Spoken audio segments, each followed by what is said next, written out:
In some countries, this movie is called Le Mans 66.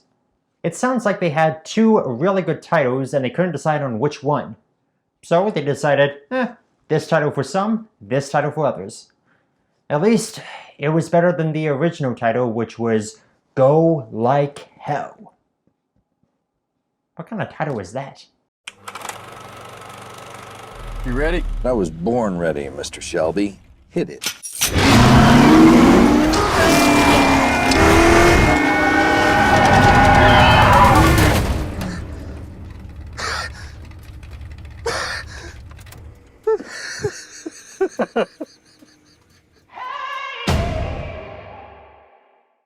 Hello there everybody, it's me, the Canadian Movie Buff, with a review of Ford v Ferrari.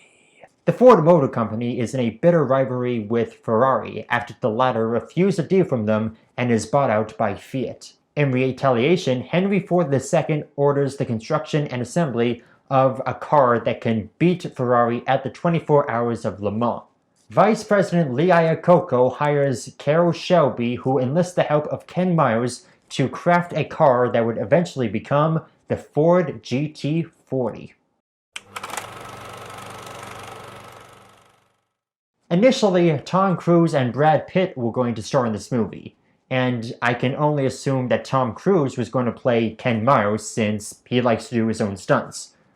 However, I'm glad he passed on the role because he would have had to have done a British accent, and Tom Cruise is not exactly known for doing accents. What really piqued my interest in this movie was when James Mangold signed on to be director. His previous movie was Logan, which is one of my personal favorites of 2017 and is one of the greatest comic book / superhero movies of all time. So, whatever he was going to do next, I was interested in.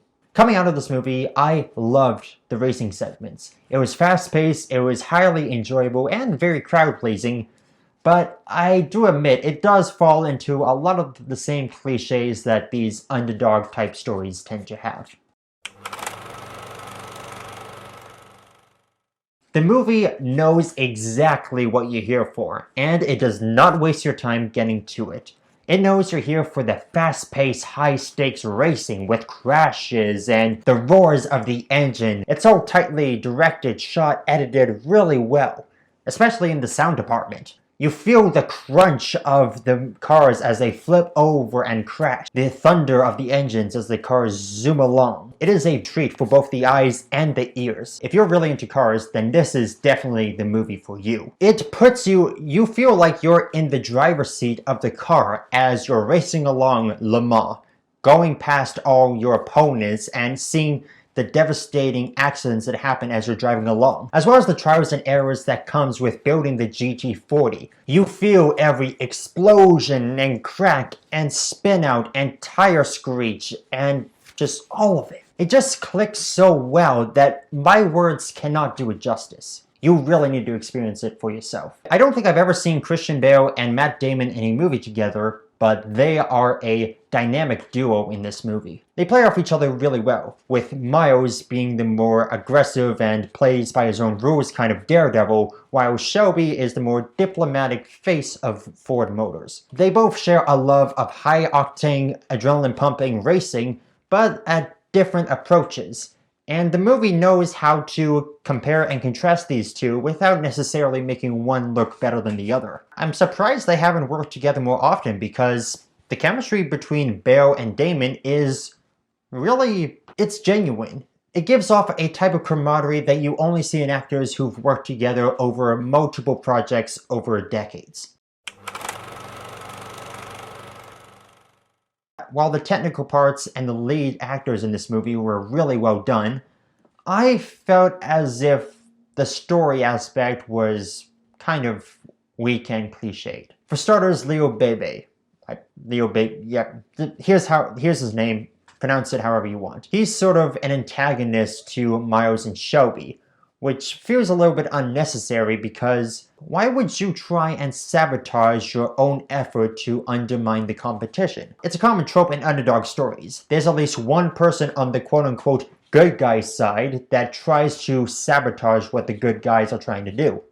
Which is strange because him being an executive of Ford Motor, you'd think he'd want this car to be as successful as possible. Facing off and defeating Ferrari is high enough stakes. Bottom line, you didn't need this inside sabotage from this character, especially considering that the real Leo Bebe wasn't like this at all. Another thing that I thought was unnecessary was the ending. You have this jovial moment that feels very uplifting, and then the movie keeps going.